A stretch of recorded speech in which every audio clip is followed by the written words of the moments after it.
Hi, welcome back. My name is Rachel, that is the R in the RK Stumbling Bear, and I'm a reader and a writer.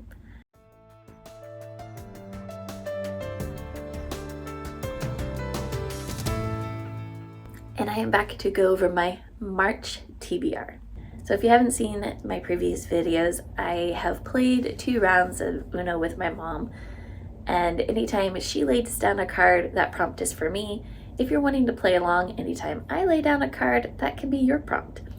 I use this lovely chart to let me know what my prompts are. You can use the same one if you want, or you can use your own.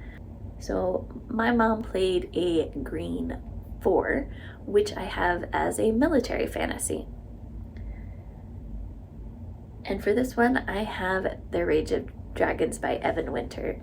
I tried picking this up many years ago, and so it's actually on my listed as currently reading on my Goodreads, and I'm like, yeah, now's a good time to actually finish it. And because I do remember that there's a lot of fighting in it. So then I played for her a green 7, and if you're using my chart, that's a historical fantasy. She then played a green 2, which is an epic fantasy, and for that I am using Kings of the Wild by Nicholas Ames, and then I get to read my nice pretty copy from the Broken Binding. See? And I know that this is a story of kind of a like D&D setting. A band gets back together. I think one of the guys wants to go save his daughter from a siege city, and so gets his friends back together and they go on an adventure.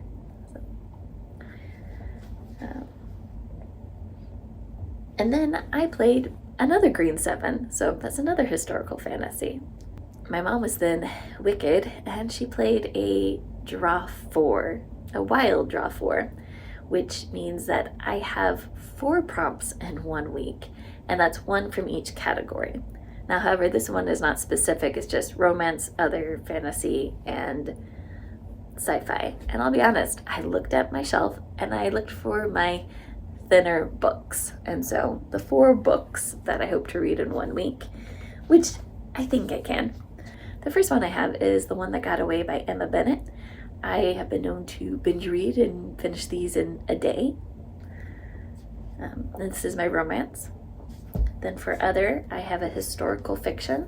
I have Orla Rafferty, Seeks for Fortune by Margaret Pinard, which, by the way, these are both author tubers. Margaret's a author tube, booktuber, and Emma's author tube, so they're both on YouTube if you want to look them up.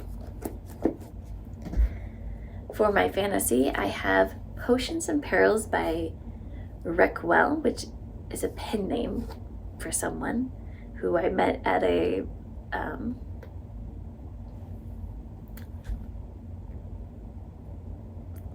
like a fair market. It was around one of our parade days. I think actually he was here for Pride, our Pride Festival.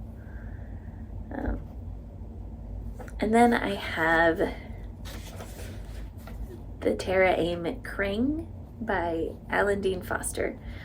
And this is my dad's copy, and yes, he loaned it to me like this. He's very good about losing it, and I'm sure once I give it back, my sister's going to see that it has no cover, and she's going to buy him a new copy. So those are those 4 prompts. Because she did the wild draw 4, I didn't play, and so you get a bye week. She then played a blue 9, which is climate fiction for sci-fi, and for that I'm going Salt Crop by Yumi Kitasai. I don't know much about this beyond there was another book that she wrote that I was interested in, and then I saw this was the most recent, so I added it to my TBR list as well. I then played a blue skip, Honor, which is a science fiction mood read. But that gave me a bye week because she couldn't play anything. So for the last week in March, I'll probably be, catching up from the week before where I had 4 reads.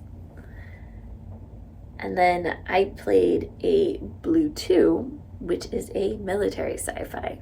So if you're wanting to play along with me, those are your prompts. For my buddy read group, we are planning on reading Orcs and Crake by Margaret Atwood. I have not read anything by Margaret Atwood because she's kind of known for dystopian, and that's not my thing. So this will be my first time. And Interference, which I think might be a sequel, so I might have to go back to the first book. Yeah, we'll see. So here are some of the books that I'm planning to read in March. What are you planning to read?